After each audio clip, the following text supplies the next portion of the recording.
Whispers of Peace. Noel lived his life surrounded by noise.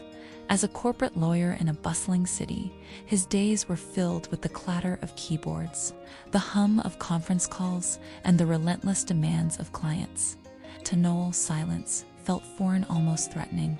But recently, the weight of it all had started to crush him. His heart felt heavy, and a deep restlessness brewed in his soul. One sleepless night, Noel stood by his apartment window, staring out at the city that never seemed to sleep. The glowing billboards and rushing taxis mirrored his own chaotic existence.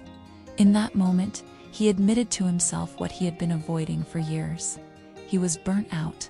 His spirit longed for something quieter, something simpler. On a whim, he booked a secluded cabin in the mountains, far away from the city's chaos.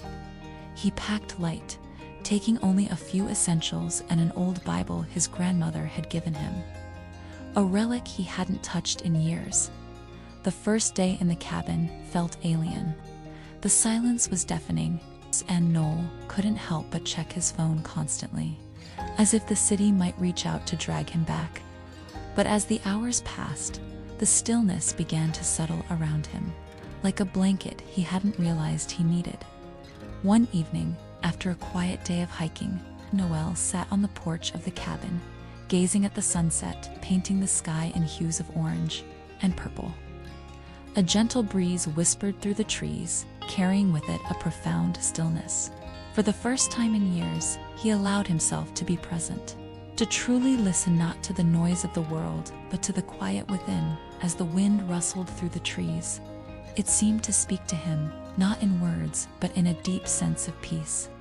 He pulled out his grandmother's Bible and flipped it open, landing on a verse from Psalm 46. "Be still and know that I am God."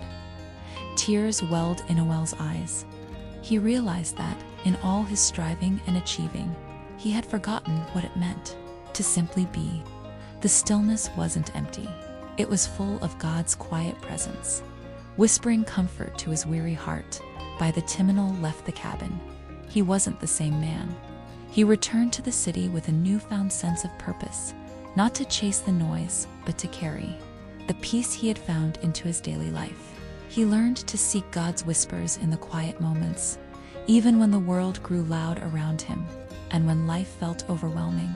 He'd close his eyes and remember the wind, whispering peace and reminding him that God's presence is always near, waiting to bring stillness to a restless heart. God speaks in whispers of peace and comfort. When the world feels too loud and our hearts long for stillness,